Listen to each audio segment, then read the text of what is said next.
Hi friends, வணக்கம். என் பேர் Abhi. Welcome to Indian recipes Tamil. நம்ம இன்னைக்கு எல்லாருடைய ஆல் டைம் ஃபேவரட்டான ஹனி கேக் எப்படி பண்ணுறதுன்னு பார்க்க போகிறோம். நம்ம சேனலில் ஏற்கனவே ஹனி கேக் ரெசிபி அப்லோட் பண்ணியிருக்கோம். அது முட்டை யூஸ் பண்ணி பண்ணியிருக்கேன். அந்த வீடியோவில் நிறைய ஃப்ரெண்ட்ஸ் முட்டை இல்லாமல் ஹனி கேக் பண்ணி காமிக்க சொல்லியிருந்தீங்க. முக்கியமாக குக்கரில் பண்ணி காமிக்க சொல்லியிருந்தீங்க. ஸோ உங்களுக்காகவே இந்த ஸ்பெஷலான ரெசிபி. ஹனி கேக் பண்ணுறது ரொம்ப ஈஸி, இன்க்ரீடியன்ட்ஸும் ரொம்ப கம்மியாக தேவைப்படும். விப்பிங் க்ரீம்லாம் இல்லாமல் ரொம்ப சிம்பிளான ஒரு கேக்காக இருக்கும். டேஸ்ட்டும் பேக்கரி ஸ்டைலில் அப்படியே இருக்கும். இப்போ வாங்க வீடியோக்குள்ளே போய் இந்த சாஃப்டான டேஸ்டியான ஹனி கேக் எப்படி பண்ணுறதுன்னு பார்க்கலாம். வீடியோக்குள்ளே போகிறதுக்கு முன்னாடி உங்கள் எல்லாருக்கிட்டையும் ஒரு அன்பான ரிக்வெஸ்ட் இருக்குது. நம்ம சேனல் இந்தியன் ரெசிபீஸ் தமிழை சப்ஸ்கிரைப் பண்ணிக்கோங்க. கூடவே இருக்க பெல் சிம்பலையும் கிளிக் பண்ணிக்கோங்க. இப்போ வாங்க வீடியோக்குள்ளே போகலாம். ஃபஸ்ட்டு இந்த ரெசிபி பண்ணுறதுக்கு ஒரு பவுல் எடுத்துக்கோங்க. அதில் 1 கப் அளவு பால் சேர்த்துக்கோங்க. இது காய்ச்சி ஆற வச்ச பால். இது கூட 2 டேபிள் ஸ்பூன் அளவுக்கு எலுமிச்சம்பழ சாறு சேர்த்துக்கோங்க. எலுமிச்சம்பழ ஜூஸ்க்கு பதிலாக நீங்கள் வினிகர் கூட சேர்க்கலாம். வினிகர் சேர்க்குறதா இருந்தால் 1 டேபிள் ஸ்பூன் அளவு சேர்த்துக்கோங்க. இப்போ இதை நல்லா மிக்ஸ் பண்ணிவிட்டு ஒரு ஓரமாக வச்சுக்கோங்க. பால் கொஞ்சம் வெது வெதுப்பாக இருக்கணும், ரொம்பவும் ஆறி இருக்கக்கூடாது. அப்போ தான் நம்மளுக்கு பட்டர் மில்க் கிடைக்கும். பாருங்கள், லெமன் ஜூஸை சேர்க்கவுமே கொஞ்சமாக தெரிய ஆரம்பிச்சிருச்சு. இப்போ ஒரு பெரிய மிக்சிங் பவுல் எடுத்துக்கோங்க. அதில் நம்ம செஞ்சு வச்சுருக்க பட்டர் மில்கை சேர்த்துருங்க. இப்போ இது கூடவே எண்ணெய் சேர்க்கணும். நார்மலான ஃப்ளேவர் இல்லாத ரிஃபைண்ட் ஆயில் சேர்த்துக்கோங்க. 1/2 கப் அளவு ஆயில் சேர்த்துருக்கேன். அதாவது இது ஒரு 60 ml அளவு ஆயில் இருக்கும். நீங்கள் ஆயிலுக்கு பதிலாக உருக்கின பட்டர், அதுக்கப்புறமா நெய் கூட சேர்த்துக்கிடலாம். இல்லைனா வனஸ்பதி கூட சேர்த்துக்கலாம். இப்போ இது கூட ஒரு 1/4 டீஸ்பூன் அளவு உப்பு சேர்த்துக்கோங்க, நார்மலான உப்பு. இப்போ இது கூட சுகர் பவுடர், அதாவது பொடிச்ச சர்க்கரை சேர்த்துக்கோங்க. இது ஒரு 200 கிராம் அளவு சுகர் பவுடர் இருக்கும். கப் அளவில் சொல்லணும்னா 1 கப் அளவு இருக்கும். இப்போ ஒரு விஸ்க் வச்சுட்டு நல்லா இதை மிக்ஸ் பண்ணிக்கோங்க. ஒரு விஸ்க் இல்லைன்னா ஒரு ஸ்பேச்சுலா வச்சுட்டு கட்டிகள் இல்லாமல் நல்லா கலந்துக்கோங்க. கொஞ்சம் கூட கட்டிகள் இல்லாமல் நல்லா இதை கலந்துக்கோங்க. இப்போ இதை நல்லா மிக்ஸ் பண்ணியாச்சு. பாருங்கள் எந்த அளவுக்கு ஃப்ளஃபியாக இருக்குது. இந்த மாதிரி நல்லா மிக்ஸ் பண்ணதுக்கப்புறமா இது கூட ஒரு 1/4 டீஸ்பூன் அளவு வெனிலா எசன்ஸ் சேர்த்துக்கோங்க. நீங்கள் வெனிலா எசன்ஸுக்கு பதிலாக ஏலக்காய் தூள் சேர்க்கலாம். அப்படி இல்லைன்னா உங்களுக்கு விருப்பமான ஏதாவது ஒரு ஃப்ளேவருடைய எசன்ஸ் சேர்த்துக்கலாம். இப்போ இதில் ஒரு சன்னி வச்சுக்கோங்க. இதில் நம்ம எந்த அளவுக்கு சர்க்கரை சேர்த்தோமோ அதே அளவு மாவு சேர்க்கணும். மைதா மாவு சேர்த்துருக்கேன். நீங்கள் மைதா மாவுக்கு பதிலாக கோதுமை மாவு கூட சேர்த்துக்கிடலாம். கிராம் அளவில் சொல்லணும்னா 200 கிராம் அளவு மைதா மாவு இருக்கும். கப் அளவில் 1 கப் அளவு மைதா மாவு இருக்கும்.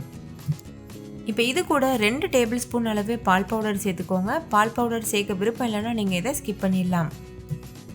அடுத்து இது கூட 1 டீஸ்பூன் அளவு பேக்கிங் பவுடர், 1/2 டீஸ்பூன் அளவு பேக்கிங் சோடா, இது ரெண்டுத்தையும் சேர்த்துட்டு நல்லா இதை ஜலிச்சு எடுத்துக்கோங்க. நல்லா இதை ஜலிச்சதுக்கப்புறமா ஒரு ஸ்பேச்சுலா இல்லைனா விஸ்க் வச்சுட்டு இதை நல்லா மிக்ஸ் பண்ணிக்கோங்க. கட் அண்ட் ஃபோல்டு மெத்தடில் நான் மிக்ஸ் பண்ணுறேன். ரொம்ப அதிகமாக நம்ம மிக்ஸ் பண்ணிட்டோம்னா கேக் ஹார்ட் ஆகிறதுக்கு வாய்ப்பு இருக்குது. அதே போல் ஒரே டைரக்ஷனில் நம்ம மிக்ஸ் பண்ணணும். 2 டைரக்ஷனில் மாற்றி மாற்றி மிக்ஸ் பண்ணோன்னா கேக் ஒழுங்காக பொங்கி வராது. நடுவில் மட்டும் உள்ளே அமுங்கின மாதிரி இருக்கும். இப்போ நான் பண்ணுறேன்ல, இதே போல் மிக்ஸ் பண்ணிக்கோங்க.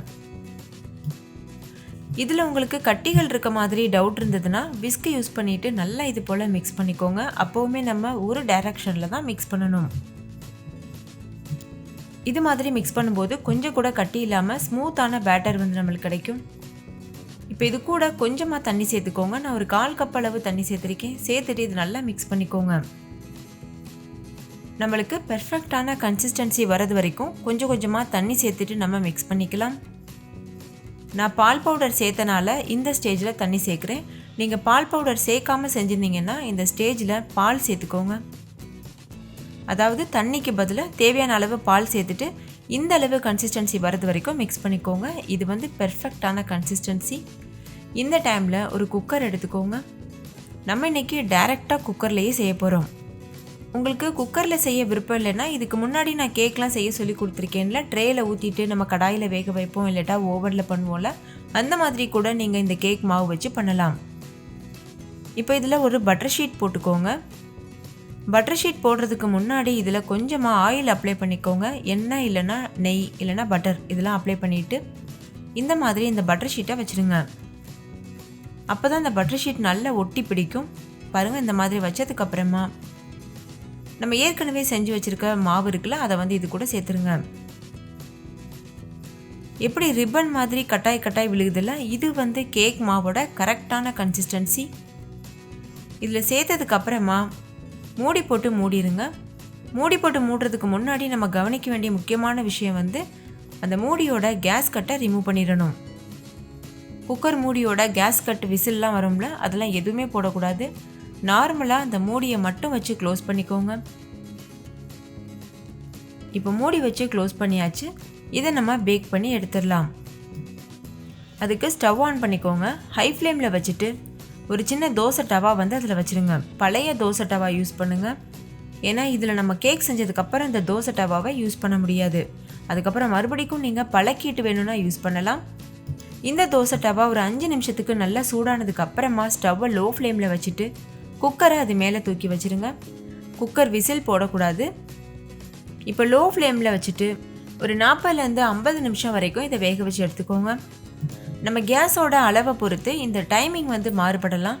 சில பேருக்கு 20லேருந்து 30 நிமிஷத்துக்குள்ளேயே கேக் தயாராகிடும். சில பேருக்கு 40லேருந்து 50 நிமிஷம் வரைக்கும் கூட இருக்கும். அதனால் இடையிடையில் திறந்து பார்த்துட்டு கேக் வெந்திருக்கா என்னன்னு செக் பண்ணி பார்த்துட்டு அதுக்கப்புறமா நீங்கள் ஸ்டவ் ஆஃப் பண்ணுங்கள். இப்போ வந்து ஒரு 30 நிமிஷம் ஆயிருக்கு. குக்கர் ஓப்பன் பண்ணி பார்க்கலாம். கேக் வந்து நல்லாவே வெந்து வந்திருக்கு. லேசாக வெடிச்சிருக்கு. அதை நம்ம ரிமூவ் பண்ணிடலாம், ஒன்றும் ப்ராப்ளம் இல்லை. 10 நிமிஷத்துக்கு ஒரு தடவை கேக் வெந்திருக்கான்னு செக் பண்ணி மட்டும் பார்த்துக்கோங்க. இப்போ இது முழுமையாக ஆறட்டும். ஆறுனதுக்கு அப்புறமா நம்ம இதை டிமோல்ட் பண்ணிக்கலாம். கேக் வந்து நல்லா ஆறுனதுக்கு அப்புறமா அது மேலே ஒரு தட்டு வச்சுக்கோங்க. அதுக்கப்புறமா குக்கரை இது போல் திருப்பிடுங்க. இப்போ லேசாக டேப் பண்ணிங்கன்னா போதும். நம்ம ஏற்கனவே அதில் பட்டர் ஷீட் போட்டிருக்கிறதுனால டேப் பண்ணாலே கேக் ஈஸியாக வெளியில் வந்துடும். பாருங்கள் எவ்வளோ சுலபமாக நம்மளால் கேக்கை வெளியில் எடுக்க முடிஞ்சிருக்கு. இந்த பட்டர் ஷீட்டை ரிமூவ் பண்ணிடுங்க. இப்போ இது முழுமையாக ஆறி இருக்குது. இந்த டைமில் மேலே வெடித்து வந்திருக்க இந்த பகுதியை மட்டும் லேசாக நம்ம கட் பண்ணி எடுத்துடலாம். ஏன்னா நம்ம இதுக்கு மேலே ஜாம் அப்ளை பண்ணுவோம். அப்படி இல்லைன்னா நீங்கள் ப்ளைனாக கேக் மட்டும் சாப்பிட போகிறீங்கன்னா இதை ரிமூவ் பண்ண தேவையில்லை, அப்படியே கூட நீங்கள் சர்வ் பண்ணலாம். இப்போ இதை கட் பண்ணி எடுத்தாச்சு. பார்த்தாலே தெரியும் எவ்வளோ சாஃப்டாக இருக்குது பாருங்கள் கேக்கு. ஸோ எக் இல்லாமலே இந்த அளவுக்கு நம்மளால் சாஃப்டாக கேக் வந்து தயார் பண்ண முடியும். இப்போ இதை பெரட்டி வச்சுக்கலாம் நம்ம. அதாவது கீழ்பாகம் மேலே இருக்கணும், அந்த மாதிரி திருப்பி வந்து வச்சுக்கோங்க. வச்சதுக்கப்புறமா ஒரு சின்ன குச்சி இல்லைன்னா வந்து ஒரு டூத் பிக் மாதிரி ஏதாவது வச்சுட்டு இதில் சின்ன சின்னதாக ஹோல் வந்து நம்ம போட போகிறோம். அப்படி உங்ககிட்ட டூத் பிக் இல்லைன்னா ஃபோக் இருந்துச்சுன்னா அதை வச்சு கூட நீங்கள் சின்ன சின்ன ஹோல்ஸ் வந்து போட்டுக்கலாம். இது எதுக்காக பண்ணுறோன்னா நம்ம இதில் சிரப் சேர்ப்போம். அது வந்து கேக்கு உள்ள நல்லா அப்சர்வ் ஆகணும், அதுக்காக பண்ணுறோம். சும்மா அங்கங்கே இந்த மாதிரி பண்ணிக்கோங்க. இப்போ நான் வீடியோவில் காமிக்கிறேன்ல, அதே போல் பண்ணணும். இது பண்ணதுக்கப்புறமா இந்த கேக் வந்து ஒரு உரமாக இருக்கட்டும். அடுத்து நம்ம சுகர் சிரப் வந்து தயார் பண்ணணும். சுகர் சிரப் தயார் பண்ணுறதுக்கு ஒரு கடாயில் 1/4 கப் அளவு சர்க்கரை சேர்த்துக்கோங்க. கூடவே 1/4 கப் அளவுக்கு தண்ணி சேர்த்துக்கோங்க. ஹை ஃப்ளேமில் வச்சுட்டு இந்த சுகர் நல்லா மெல்ட் ஆகி வர்றது வரைக்கும் நல்லா வந்து இது போல் கலந்துக்கோங்க. சர்க்கரை நல்லா கரைஞ்சதுக்கு அப்புறமா இது கூட நம்ம தேன் சேர்க்கணும். அப்போ தான் ஹனி கேக் ஃப்ளேவர் வந்து கிடைக்கும். நான் 1 டேபிள் ஸ்பூன் அளவு தேன் சேர்த்துருக்கேன். தேன் சேர்த்து நல்லா கலந்ததுக்கு அப்புறமா ஸ்டவ் ஆஃப் பண்ணிடுங்க. இதை வேறு ஒரு பாத்திரத்தில் நம்ம மாற்றிட்டு இதை ஒரு ஓரமாக வச்சிடலாம். இது கொஞ்சம் வெதுப்பாகணும், அதுக்கப்புறம் தான் நம்ம கேக்கில் சேர்க்கணும். இப்போ இது ஒரு ஓரமாக இருக்கட்டும். அதே கடாயில் 1/2 கப் அளவுக்கு நான் வந்து ஜாம் எடுத்திருக்கேன். இது ஒரு 100 கிராம் அளவு ஜாம் இருக்கும். இது வீட்டில் தயார் பண்ண ஆப்பிள் ஜாம். இந்த ரெசிபி நான் ஆல்ரெடி நம்ம சேனலில் அப்லோட் பண்ணியிருக்கேன். உங்களுக்கு வேணும்னா செக் பண்ணி பாருங்கள். அந்த வீடியோவோட லிங்க் வந்து வீடியோக்கு கீழே இருக்க டிஸ்கிரிப்ஷன் பாக்ஸில் இருக்குது. நீங்கள் வேணும்னா செக் பண்ணி பாருங்கள். நீங்கள் ஆப்பிள் ஜாம் தான் சேர்க்கணும்னு இல்லை, கடையில் இருக்கக்கூடிய மிக்ஸ்டு ஃப்ரூட் ஜாம் இல்லை கடையில் விற்கிற ஆப்பிள் ஜாம் கூட சேர்க்கலாம். இப்போ இது கூடவே 2 டேபிள் ஸ்பூன் அளவுக்கு தேன் சேர்த்துக்கோங்க. சேர்த்துட்டு ஸ்டவ்வை மீடியம் ஃப்ளேமில் வச்சுட்டு இதை நல்லா மிக்ஸ் பண்ணிக்கோங்க.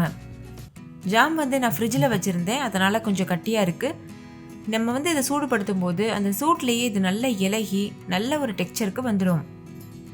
நீங்கள் கடையில் வாங்குகிற ஜாமாக இருந்தாலுமே இந்த ப்ராசஸ் வந்து கண்டிப்பாக பண்ணணும். அப்போ தான் நம்ம ஸ்ப்ரெட் பண்ணுற அளவுக்கு கன்சிஸ்டன்சியில் ஜாம் வந்து இருக்கும். ஆனால் லோ ஃப்ளேம்லேயே வச்சுட்டு பண்ணிக்கோங்க. பாருங்கள் இடையிடையில் இது போல் கலந்துகிட்டே இருக்கணும். இப்போ நல்லாவே ஜாம் மெல்ட் ஆக ஆரம்பிச்சிருச்சு.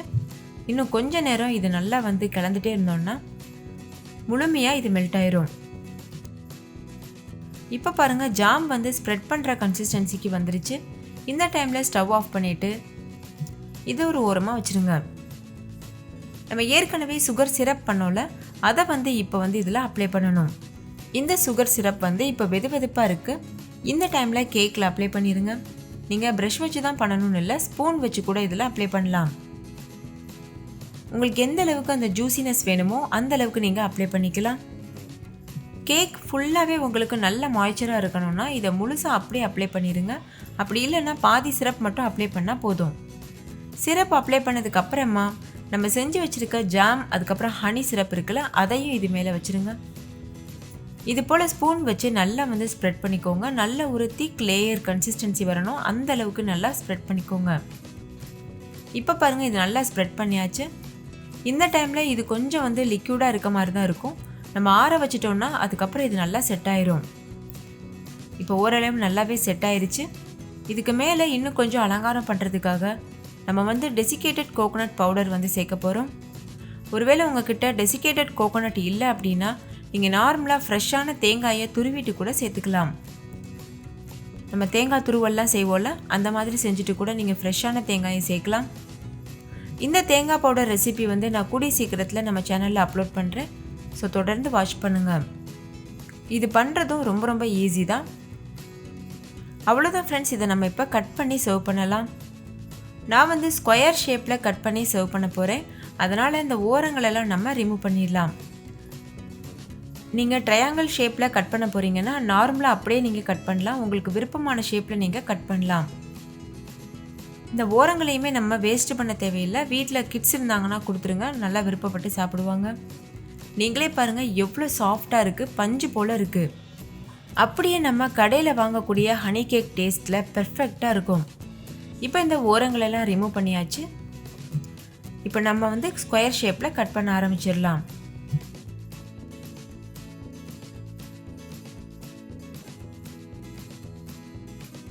அவ்வளோதான் ஃப்ரெண்ட்ஸ், நம்மளோட எக்லெஸ் ஹனி கேக் ரொம்பவே சூப்பராக தயாராகிருச்சு. இதை நம்ம இப்போ சர்வ் பண்ணிடலாம். இதோட டெக்ஸ்சர், கலர், டேஸ்ட் எல்லாமே அப்படியே நம்ம கடையில் வாங்குற போல் பெர்ஃபெக்டாக இருக்கும். ஸோ கண்டிப்பாக ட்ரை பண்ணி பாருங்கள்.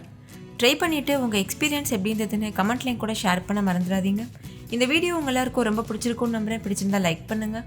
உங்கள் ஃப்ரெண்ட்ஸ் கூட நிறைய ஷேர் பண்ணுங்கள். ஸோ உங்களும் பார்த்து பயன்பெறட்டும். இன்னொரு சூப்பரான ரெசிபியோடு நான் உங்களை சந்திக்கிறேன்.